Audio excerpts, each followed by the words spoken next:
ఒక కుటుంబం సార్, వాళ్ళు అంటే ఆయన కట్టెబేరం చేస్తాడు. చెట్లు కొట్టి కట్టెబేరం అంటే ఆయన వృత్తి అనుకుందామనగా, రైట్. కానీ ఏదైనా అతి ఎక్కువ చేయదు. అంతే కదా. సో జీవితం కోసం ఎంత చెట్లు కాయలు కాస్తాయి, మన కోసమే ఉన్నది, తప్పులేదు. అంటే నీ పోషణ కోసం ఏం చేసినా తప్పులేదు. కానీ ఆయన బేరమే అంటే వృత్తే దాన్ని మార్చుకొని ఆ చెట్లు కొట్టి జీవితకాలం ఒక 20 సంవత్సరాలు అదే కర్మలో ఉన్నాడు. చెట్లు కొట్టిపీయడము, ఆ కట్టె అమ్ముకోవడం. రైట్. ఆ కర్మ యొక్క ప్రకృతిని విధ్వంసం చేసిన కర్మ వాళ్ళ కుటుంబంలో ముగ్గురు పిల్లలకు ప్రాబ్లం వచ్చింది. వాళ్ళ మిస్సెస్కు రొమ్ము క్యాన్సర్ వచ్చింది. సో అది ఇంకా నేను లోతు చెప్తలే, ఫ్యామిలీ అట్లా డిస్టర్బ్ అయిపోయింది. సేమ్ టు సేమ్ ఇంకో ఫ్యామిలీ ఉన్నది సార్. ఒక ఫ్యామిలీ పరిచయం అయింది. వాళ్ళ ముగ్గురు, వాళ్ళ తండ్రి లేడు, తల్లి మంచి చదివిపించింది, ప్రభుత్వ స్కూళ్ళలోనే చదువుకున్నారు. ముగ్గురికి ప్రభుత్వ ఉద్యోగాలు వచ్చినాయి. మంచి వెల్ పొజిషన్లో ఉన్నారు. ఒక ఆయన మంచి స్థాయిలో ఉన్నారు. సో వీళ్ళ అమ్మ ఏం చేసింది అంటే, పిల్లలు ఎక్కడ చదువుకుంటే అక్కడికి వాళ్ళ కోసం వెళ్ళి అక్కడ పనిచేసి వాళ్ళ కోసమే సదుపాయాలు చేసింది. వాళ్ళు ఎక్కడ ఉంటే వాళ్ళ కోసం వెళ్ళింది, ఆ త్యాగం చేసింది. వాళ్ళ కోసం సర్వం త్యాగం చేసి అన్నీ సమకూర్చింది. వీళ్ళకు వచ్చిన భార్యలు కూతురు కంటే ఎక్కువ అమ్మనే చూసుకుంటారు. వాళ్ళ అత్తను అంటే ఇప్పుడు ఉంటారుగా వాళ్ళు ఎవరైతే ఉంటారో అంటే ఎంత తల్లి కంటే ఎక్కువ ప్రాధాన్యత ఇచ్చి చూసుకుంటారు. అంటే అంటే ఆమె త్యాగము ఏ రూపంలోనే వస్తుంది, ఏ రూపంలో వెనక్కి రావచ్చు. 100% వెనకేముంది వచ్చేది అది. అంటే ఇప్పుడు ఎక్కడో ఉన్న ఒక అమ్మాయిని, ఏ ఊర్లోనో ఉన్న ఒక అబ్బాయిని ప్రేమ రూపంలోనో పెళ్లి రూపంలోనో ఒకటి చేస్తుంది కదా. వాళ్ళ ప్రారంభంలో భార్యాభర్తలు కావాలనుకో, వాళ్ళు ఆస్ట్రేలియా పుట్టినరా, ఇంగ్లాండ్లో పుట్టిరా, అమెరికాలో పుట్టిరా సంబంధం లేదు. అంటే వాళ్ళ కర్మల అకౌంట్లను సెటిల్ చేయడం అనుకోవచ్చా? అంటే ఇది ఇప్పుడు ప్రారంధం అంటే బ్యాడ్ జోన్ అంటేనేమో లోన్ సార్, పుణ్యం అంటేనేమో నీకు డిపాజిట్. ఒకవేళ ఆ వ్యక్తికి నువ్వు బాకీ ఉన్నావు అనుకో, ఆయన లోన్ నువ్వు అప్పు కట్టడానికి అది నేనే జీవితంలోకి వస్తాడు, వచ్చి నీకు పరిచయం అవుతాడు, ఏదో రూపంలో పరిచయం అవుతాడు. పరిచయం అయ్యి నువ్వు మొత్తం ఆయన ట్రాప్లో ఉంటుంది, నీ మైండ్ మొత్తం ఆయన ట్రాప్లో ఉంటావు. నీ మైండ్ మొత్తం తన ఆధీనంలోకి తీసుకుంటుంది ప్రకృతి. తీసుకొని ఆయనకి ఏదేది ఇవ్వన్నో మొత్తం సమకూర్చి అన్నీ సెటిల్ చేయేంత వరకు నువ్వు ఆ జీవితంలో అట్లే ఉంటుంది. ఈ కర్మ ఎన్ని సంవత్సరాలు ఉన్నో అన్ని సంవత్సరాలు మిమ్మల్ని కలిపే ఉంచుతుంది. ఓకే. కర్మ పూర్తి అయ్యేంత వరకు మీ ఇద్దరిని విడగొడుతుంది. అంటే ఇప్పుడు మనకు ఒకడు ద్రోహం చేశాడు. Okay sir. రైట్. వాడు ద్రోహం చేశాడు అంటే వాడు మన పాత కర్మల్ని మనకు తిరిగి ఇవ్వడానికి వచ్చినట్టు. ద్రోహం పోస్ట్ మ్యాన్ లాంటి అంటే మనకు ద్రోహం అన్నారు, దాన్ని సహాయ కర్మలో అంటారు. ఓకే. ఇంత ముందుకు ఆ చెట్టు ఎక్కిన వ్యక్తికి వీళ్ళందరూ వచ్చారు కదా, ఆయన అనుభవించడానికి సహాయం చేయడానికి వచ్చిరాళ్ళు. ఇప్పుడు నీ కర్మ, నీ బ్యాంకు లోన్ నువ్వు అప్పు కట్టాలి కదా, అప్పు కడితే ఆ అప్పును తీసుకోపోవడానికి వచ్చిన, సహాయం చేయడానికి వచ్చిన వ్యక్తి ఆయన. కర్మలు సహాయ కర్మలు అంటారు. అంటే ఇది ఓకే సార్. అంటే ఇప్పుడు ఉదాహరణకి నాకు మా సాయి ద్రోహం చేశాడు అనుకో. Okay sir. ద్రోహం చేయడం అంటే ఏంటి?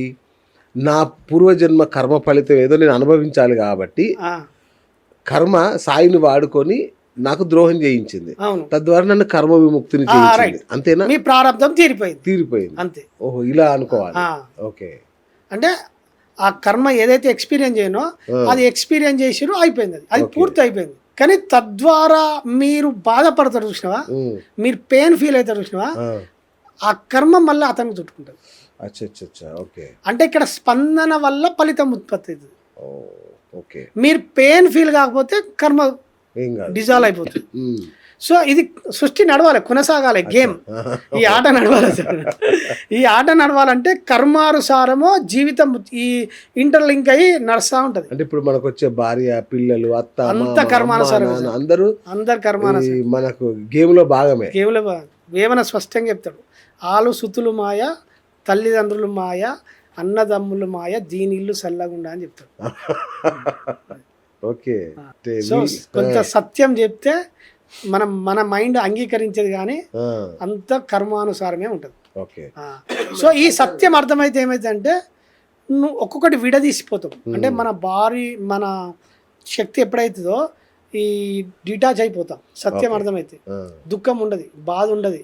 ఎవరన్నా ఏమైనా సంఘటన జరిగినా, నష్టపోయినా, ఏం జరిగినా ఈ సినిమా మొత్తం అర్థమైపోతే డిటాచ్ అయిపోతాం. సరే, మీరు ఎట్లా అంటున్నారు కదా, ఇప్పుడు మీరున్నారు సంతోష్ బుద్ధ, ప్రపంచానికి కర్మ సిద్ధాంతాన్ని బోధిస్తున్నారు, సకల జీవరాశులకి ఎంతో మీకు తోచిన స్థాయిలో సాయం చేస్తున్నారు, పుణ్యం చేస్తున్నారు.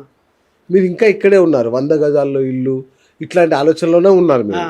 అది ఒకడు దుర్మార్గుడు ఉంటాడు, వాడు పాలల్లో కల్తీ చేస్తాడు, నెయ్యిలో కల్తీ చేస్తాడు, వాడు మాత్రం లక్షల కోట్లు వేల కోట్లు సంపాదించి విలాసంగా బతుకుతుంటాడు. మరి ఇదేం కర్మ సిద్ధాంతం? సో ఆయన ఏదో జన్మలో ఏదో పుణ్యం ఉంటుంది ఒకటి. సో ప్రకృతి ఏం చేస్తా అంటే నువ్వు పోగొట్టుకోవాలంటే ఆ పుణ్యం ఏదో జన్మలో చేపిస్తుంది. చేపించి నీకు అది లైఫ్ సమకూర్చేంత వరకు ఇప్పుడు మనం ఇప్పుడు నేను ఒక 10 లక్షలు నష్టపోవాలంటే 10 లక్షలు సమకూర్చే ఆ బాధ్యతను ప్రకృతి నాకు ఇస్తుంది. నేను ఫస్ట్ 10 లక్షలు కూడబెట్టుకున్నట్టు కనబడతాను. సో అదంతా ఎప్పుడైతే ఆ స్టేబుల్గా వస్తుందో ఇప్పుడు అది వచ్చేంత వరకు నువ్వు ఓపిక పట్టాల్సి సార్. మనకు వాళ్ళు డబ్బు సంపాదించినట్టు గొప్పగా ఉన్నట్టు కనబడుతుంది కానీ అది ఆ పూర్తి అయ్యేంత వరకు మనకు అర్థం కాదు. ఫర్ ఎగ్జాంపుల్ ఇప్పుడు ఒక పదవి ఉన్నది సార్, ఇప్పుడు ఒక రాష్ట్రంలో మినిస్టర్ పదవి ఉన్నది, మన ముఖ్యమంత్రి రేవంత్ రెడ్డి గారు ఉన్నారు.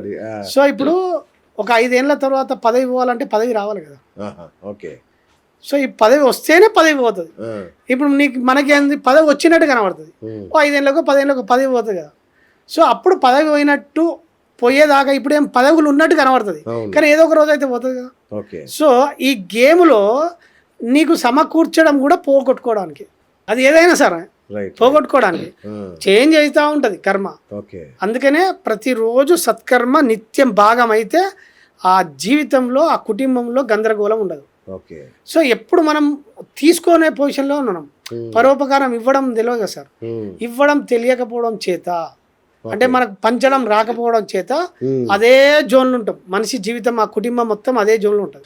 ప్రతిరోజు సత్కర్మ అయ్యి సార్ వాళ్ళ కుటుంబంలో బరకత్ ఉండకపోతే నన్ను అడగండి. బరకత్ అంటే మంచి జరుగుతుంది, అర్కత్ బరకత్ అని ఉంటాం కదా సార్ మన తెలంగాణలో. సో అర్కత్ అంటే నీ అవసరానికి వేరే వాళ్ళను అడగకుండా ఉంటావు. బరకత్ అంటే వచ్చింది నిలబడుతుంది. ఒకవేళ 1,00,000 రూపాయలు జీతం వచ్చింది అనుకో, 2 రోజులలో ఖర్చు అయిపోతుంది. 23 రోజులు 25 రోజులు మళ్ళీ అప్పు తెచ్చుకుని బతకాల్సి వస్తుంది. దీన్నే బరకత్ లేకపోవడం. నువ్వు ఎంత ఖర్చు పెట్టినా మన తెలుగు రాష్ట్రాల్లో 90% మంది అదే స్థితిలో ఉంటారు సార్. నువ్వు దీనికి ఒక ప్రయోగం చేసా సార్, ఇది నిలబడాలంటే ఇంటి ముందటనే భగవంతుడు నీకు పుణ్యం వేయడానికి ఒక కాలభైరవుని సృష్టించిండు, కుక్కను. సో నేను ప్రతిరోజు ఇంటి ముందట ఒక 4-5 కుక్కలకు ఫుడ్ పెడతా. నా జీవితంలో ఈ కర్మ చేసిన సార్ ఒక్కరోజు ఏ దానికి బాధపడలేదు సార్.